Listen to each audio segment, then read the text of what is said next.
ஒரு ஹிந்து மதத்தை சேர்ந்த கேரள பெண் இவங்களுடைய பெண்ணு அல்லா அல்லாங்குது. காரணம் என்னென்னாக்க பக்கத்து மஸ்ஜிதுலேருந்து பள்ளியிலேருந்து 5 வேளை பாங் சத்தம் வருதுல்ல, அது அந்த குழந்தை மனசில் இருந்து அந்த சத்தம் இன்னும் வரல அப்படின்னு சொல்லிட்டு அல்லா அல்லா அப்படிங்குது. அந்த தாயாரும் ரொம்ப சந்தோஷப்படுறாங்க அந்த பிள்ளையோடைய பேச்சை கேட்டுட்டு. உண்மையிலேயே இதுதான் அதாவது மத நல்லிணக்கங்கிறது இப்படி தான். எந்த ஒரு மதத்தையும் நம்ம வெறுக்கக்கூடாது, எந்த ஒரு மதத்துடைய ஆட்களையும் வெறுக்கக்கூடாது. சந்தோஷமாக இருக்கணும், வாழக்கூடியது 60-70 வயசு, அது வரைக்கும் சந்தோஷமாக இருந்துட்டு போவோம் அப்படிங்கிற அந்த எண்ணத்துக்கு வந்துட்டோம்னா நமக்குள்ளே இந்த ஹிந்து முஸ்லீம் பிரச்சனைகளே வராது. இதில் இன்னொரு சாரார் என்ன பண்ணுவாங்கனாக்க, சங்கிகள் ஒரு ஒரு சில சங்கிகள் கேட்பாங்க, இப்போ அந்த அம்மா அல்லாஹ் அனுமதிச்சாங்கல்ல, அதே மாதிரி நீங்கள் ஜெய் ஸ்ரீராம் சொல்ல முடியுமா அப்படின்லாம் கேட்பாங்க. அதாவது ஒன்று முதல்ல தெரிஞ்சுக்குங்க, நம்முடைய மூதாதையர்கள் 4-5 தலைமுறைகளுக்கு முன்னாடி நீங்கள் போனீங்கன்னாக்க எல்லாருமே ஏகதெய்வ கொள்கையில் தான் இருந்திருக்கிறாங்க. அதில் எந்த ஒரு மாற்று கருத்தும் கிடையாது. கீழடி ஆய்வுகள்லாம் நீங்கள் போய் பாருங்கள், எல்லாமே ஒரு இப்போ முருகன், இப்போ நம்ம இந்துக்கள் வழிபடக்கூடிய முருகனோ அல்லது சபரிமலை ஐயப்பனோ பிள்ளையாரோ சரஸ்வதியோ எந்த ஒரு தெய்வத்துடைய சிலைகளும் கிடைக்கல, ஃபோட்டோக்களும் கிடைக்கல. அப்போ அந்த மக்கள் அவருடைய ஆனால் அருமையான கட்டடக்கலைகளில் சூப்பராக இருந்திருக்கிறாங்க. அந்த கீழடி கட்டடக்கலைகள் எல்லாம் நம்ம பார்த்தோன்னாக்க அவ்வளோ ஆச்சரியமாக இருக்குது. அதெல்லாம் நம்ம பார்க்கும்போது அவர்கள் கண்டிப்பாக ஒரு ஏகதெய்வ கொள்கையில் தான் இருந்திருக்கிறாங்க. எப்போ மாறுபட்டதுன்னா, இந்த ஆரியர்களுடைய வருகைக்கு பிறகு தான் அவர்கள் ஐரோப்பாவிலேருந்தும் ஈரான்லேருந்தும் அந்த அந்த பழக்க வழக்கங்கள்லாம், நெருப்பு வணக்கம், அதெல்லாம் இங்கே கொண்டு இவர்கள்ட்ட இறக்கி விட்டாங்க எல்லாத்தையும். வெள்ளையார்கள் பொய் சொல்ல மாட்டான்னு சொல்லிட்டு இவனை நம்பிட்டான். அதுதான் காரணம் ஒழிஞ்சு, நீங்கள் முறைப்படி பார்த்தீங்கன்னா நாம் ஏகதெய்வ கொள்கையில் தான் இருந்திருக்கணும் நம்முடைய முன்னோர்கள். அதனால தான் முஸ்லீம்கள் அந்த கொள்கையை தான் ஃபாலோ பண்ணாங்களே ஒழிஞ்சு புதுசாக ஒரு அரேபிய கொள்கையை அவர்கள் ஃபாலோ பண்ணல. இனி அந்த குழந்தையோட பேச்சையும் கேட்போம்.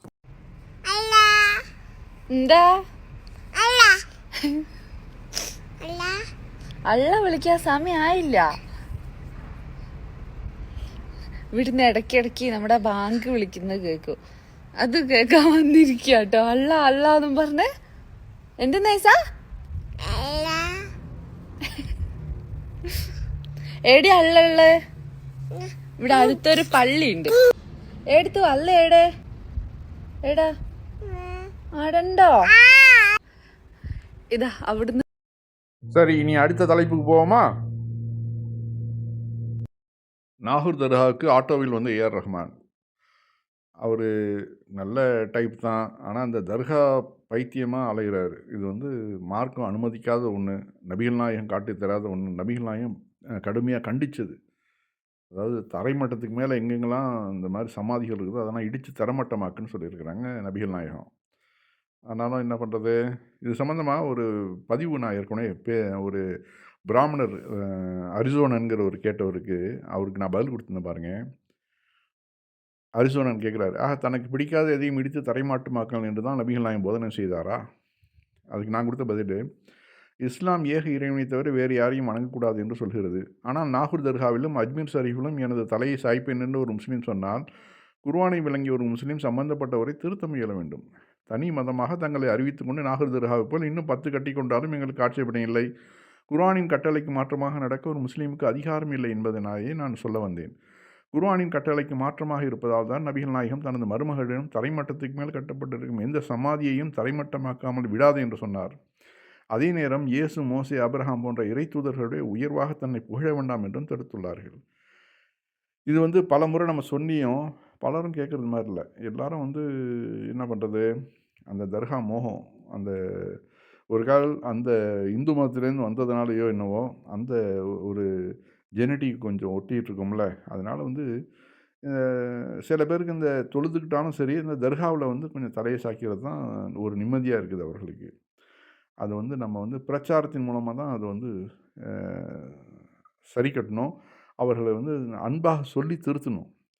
அதுக்கு பிறகு அவர் கேட்குறாரு, அப்படி என்றால் மக்காவில் இருக்கும் காபாவில் உள்ளே உள்ள பழைய அரபு தெய்வங்கள் ஏன் உடைத்து எறியப்படவில்லை? காபாவுக்கு மட்டும் ஏன் அந்த விதிவிலக்கு அளிக்கப்பட்டது என்று சான்று காட்ட இயலுமா சோனப்பிரியன் அப்படின்னு கேட்குறாரு.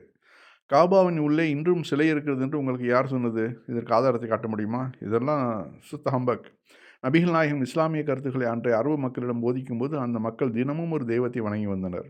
காபாவை சுற்றி 365 சிலைகள் இருந்ததாம். அதில் ஆபிரகாம், இஸ்மாயில், இயேசு போன்ற நபிமார்களின் சிலைகளும் அந்த மக்கள் வணங்கி வந்தனர். மக்கா இஸ்லாமிய ஆட்சிக்கு வந்தவுடன் அத்தனை சிலைகளையும் அப்புறப்படுத்த நபிகள் நாயகம் கட்டளையிட்டார். அதன்படி அந்த சிலைகள் அகற்றப்பட்டன. 4 சதுரமான காபா கட்டிடத்தில் வேறு எந்த சிலைகளும் இன்று வரை இல்லை. தமிழர்கள் பலரும் காபாவின் உள்ளே சென்று தூய்மைப்படுத்தியுள்ளார்கள். பல உலக முஸ்லீம்களும் உள்ளே சென்றுள்ளார்கள். அது சதுர வடிவில் கட்டப்பட்ட ஒரு செங்கல் கட்டிடமே. தாங்கள் கூறுவதை பார்த்து என்னுள் ஒரு மயக்கூச்சரிப்பு ஏற்பட்டது. தங்கள் கையில் அதிகாரம் இருந்தால் நாகூர் தர்கா மட்டுமா? மற்ற தர்காக்களும் தரைமட்டமாக அல்லவா ஆகியிருக்கும். இதனை எந்த ஒரு தனி மனிதனும் செய்துவிட இஸ்லாம் அனுமதிக்கவில்லை. இஸ்லாமிய அரசு செய்ய வேண்டிய வேலை அது உடைக்கும் அதிகாரம் எனக்கு கிடையாது. ஆனால் தர்கா வணக்கம் தவறு. சரி, இனி அடுத்த தலைப்புக்கு போவோமா? மாட்டுக்கறியை வச்சு நம்ம நாட்டில் மிகப்பெரிய அரசியல் நடந்துகிட்டு இருக்குது. கொள்ளை அடிக்கிறானுங்க இந்த மாட்டு பேரை வச்சு. இப்போ பாருங்கள், இப்போ சவுதி அரேபியாவில் எந்த கடையில் நீங்கள் போய் பீஃப் கேட்டாலும் உடனே எடுத்து கொடுப்பான். எங்கேருந்து வந்தவங்க இந்தியன் பீஃப்னு கேட்டிங்கன்னா எடுத்து கொடுப்பான். வந்தது எங்கே கவனித்து பாருங்கள். Uttar Pradesh, India. Fresh frozen boneless buffalo. Okay, அதில் வீல், பாபி வீல்னு எழுதியிருக்கிறான். இதோட அட்ரஸ்ஸு கரெக்டாக அதில் எல்லாமே இருக்குது பாருங்கள். டெல்லி, இதோட ஆஃபீஸ் வந்து டெல்லி. இங்கேருந்து நம்ம சவுதி அரேபியாவுக்கு எக்ஸ்போர்ட் பண்ணுறானுங்க. அப்போது கம்பெனி பேர் 5 ஸ்டாரு, நல்லா பார்த்து வச்சுங்க. பாபி வீல் போட்டு வச்சுருக்குறான். அங்கே வந்து நம்ம உத்தரப்பிரதேசத்தில் வந்து ஹலால்னு அதாவது போர்டே போடக்கூடாது, ஹலாலுங்கிற போர்டே இருக்கக்கூடாது அப்படிங்கிறது யோகி ஆதித்யநாத்தோட கட்டளை. ஆனால் இங்கே என்ன பண்ணுறாங்க, அரபியில் எல்லாம் எழுதி ஹலால்னு முத்திரை குத்தி இங்கே அனுப்புகிறான். ஏன்னா காசு. அங்கே வந்து அவனுக்கு யாரும் கமிஷன் கொடுக்கறதில்ல. இப்போ பெரும் பெரும் பண முதலாளிகள் அவங்கெல்லாம் என்ன பண்ணுவான், அங்கே பாருங்கள், லஹம் அல் ஜாமுஸ் மஜ்முத் பிதுன் அதம் fresh frozen boneless buffalo meat. ரொம்ப ஃப்ரெஷ்ஷாக உங்களுக்கு தரோம், அதுவும் எலும்பு இல்லாமல் நீங்கள் ரொம்ப ஈஸியாக சாப்பிட்லாம், அவ்வளோ டேஸ்ட்டாக இருக்கும் அப்படிங்கிறது மாதிரி போட்டு அனுப்புகிறான் இந்தியாவிலேருந்து. ஆனால் இங்கே ஏழை தலித்தோ ஒரு முஸ்லீமோ விலை குறைச்சலாக கிடைக்கிது, இதில் புரதம் இருக்குது, நம்ம உடம்புக்கு நல்லதாச்சு, ஏன்னா உழைப்பாளிகள் அவங்கெல்லாம். அதனால் நம்ம வந்து பீஃபு சாப்பிட்றோண்டாக்க உடனே அவனை பிடிச்சி அடிக்கிறதும் அவனை கொலை பண்ணுறதும் எல்லாம் பண்ணுறானுங்க. நீங்கள் கவனிச்சிக்கலாம், ஹலால் முத்திரை குத்தி அங்கேருந்து அனுப்புகிறானுங்க. அதாவது பெரும் பெரும் பணக்காரர்கள், பெரிய கம்பெனிகள்லாம் வந்து அவர்களுக்கு கிடைக்கக்கூடிய அந்த வருமானத்தில் ஒரு குறிப்பிட்ட தொகையை பிஜேபிக்கு கொடுத்துட்றானுங்க.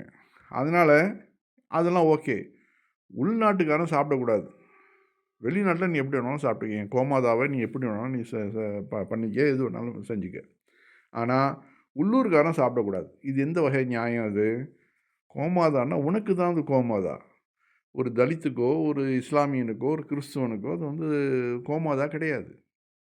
அப்போ வந்து இதை வந்து ஒரு அரசியல் பண்ணி இதன் மூலம் காசு அடித்து அப்பாவி தலித்துகளையும் முஸ்லீம்களையும் கொள்கிறார்களே, இதெல்லாம் வந்து ஹிந்துக்கள் தான் கேட்கணும். நாம் கேட்டால் மத சாயம் பூசுவாங்க. இந்துக்கள் கேட்டால் தான் அதுக்கு ஒரு வழி பிறக்கும்.